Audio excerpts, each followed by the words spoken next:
বেলকুচি উপজেলা ভাঙ্গাবাড়ি ইউনিয়নের তামাই কুয়েত পাড়ার আবু সামার পুত্র সাইফুল ইসলাম নুহু জিরো থেকে হিরো হয়ে এলাকায় ব্যাপক চাঞ্চল্য সৃষ্টি করেছে। নেপথ্য রয়েছে অনৈতিকভাবে ব্যাংক ঋণ ও ভূমি ক্রয়ের নানা প্রতারণার কথা।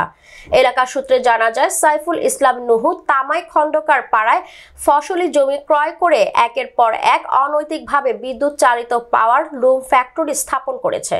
আর এই ফ্যাক্টরি থেকে শব্দ দূষণ, বায়ু দূষণ, পানি দূষণ করে এলাকার জনজীবন অতিষ্ঠ করে তুলেছে। এই বিষয়ে সংশ্লিষ্ট কর্তৃপক্ষের কার্যকর কোনো পদক্ষেপ না থাকায় অনিয়মতান্ত্রিকভাবে ফসলি জমি নষ্ট করে ফিটনেসবিহীন এই সমস্ত তাঁত কারখানা গড়ে তুলেছে নুহু, যার কারণে অস্বাস্থ্যকর পরিবেশে স্থানীয় বাসিন্দারা নানা জটিল ব্যাধিতে আক্রান্ত হয়ে ক্ষতিগ্রস্ত হচ্ছে। এছাড়া ফ্যাক্টরি স্থাপনে জমি ক্রয়েও রয়েছে তার নানা অনৈতিক কার্যকলাপ।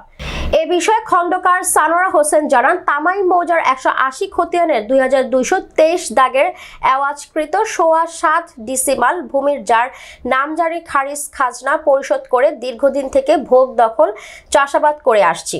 হঠাৎ গত 18 ডিসেম্বর বেলকুচি সহকারী কমিশনার ভূমি অফিসে সাইফুল ইসলাম আমার বিরুদ্ধে মামলা দিয়ে উক্ত জমি দখল নেওয়ার পায়তারা করছে। এ বিষয়ে এলাকার গণমান্য ব্যক্তিরা সরজমিনে গিয়ে বিষয়গুলো মীমাংসার প্রস্তাব দিল। সাইফুল ইসলাম নুহু অজানা শক্তির দাপটে তা প্রত্যাখ্যান করে ও আমাকে হত্যার হুমকি দেয়, যার কারণে 107 ধারায় আমি মামলা করি নুহুর বিরুদ্ধে। এ বিষয়ে সাইফুল ইসলাম নুহু প্রতিবেদকের প্রশ্নের জবাবে অকপটে স্বীকার করেন ভূমি ক্রয়ের ত্রুটির কথা। এ সময় স্থানীয় গণমান্য ব্যক্তিরা উপস্থিত থেকে মীমাংসার কথা বললেও তিনি প্রত্যাখ্যান করেন।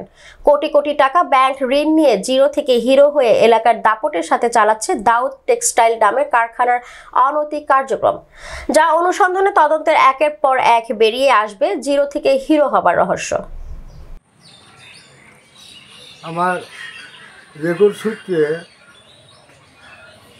2225, 2223 দুই দাগের থেকে 2 ভাই আমরা রেওয়াজ করে দিই এবং আমি 7.25 ডিসিমাল খারিজ করে দিই।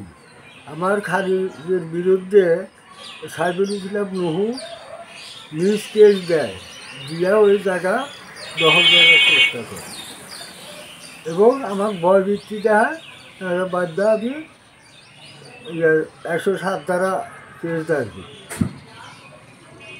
সাইফুল ইসলাম নুহু দীর্ঘ কিছুদিন ধরে পালনা ব্যবসা করে কারখানা করছে, রোজা সুতারং করে, তার পচা পানি আমাদের পুকুরে পাশে পুকুরে আবাদনা মাছ মেরে বেড়াচ্ছি। আমাদের খাওয়ার পানি, খাওয়া কষ্ট, টিউবওয়েলের পানি বিশুদ্ধ, অনেক শিশু পোলাপানদের অসুবিধা হয়। আর বাড়ির পাশে আমাদের 6-7 ডিসিমাল জমি জোর করে ভোট দখল করে নিয়ে আসাতে চায়। কিছু বললে তারা অনেক হুমকি টমকি দেয়। তারা অর্থশালী লোক, তাদের সাথে আমরা বেড়ে করতে পারি না, এই আমাদের সমস্যা হয়। একটারই কারণে আমরা টাইম ছাড়া ব্যয় টাইমে কাম কাজ করে কাজ মেশিন চালায়, এত রাত 2টার দিকে পালন চালায়, তার পালন চালান সব দিয়ে আমরা গম পেরে পারি না। তা বাদে এই পানি, পচা পানি ফেলায়, পানির কারণে মাটি দূষিত হয়, মাটি দূষিত হয়, এই পচা পানি টিউবওয়েলে যায়, এই টিউবওয়েলে পানির গন্ধ আমরা খেলে দিতে পারি না। আর কোনো ব্যবস্থা নেই, ব্যবস্থা কোনো লোকও নেই। আপনি বিচার চান? আমি বিচার চাই।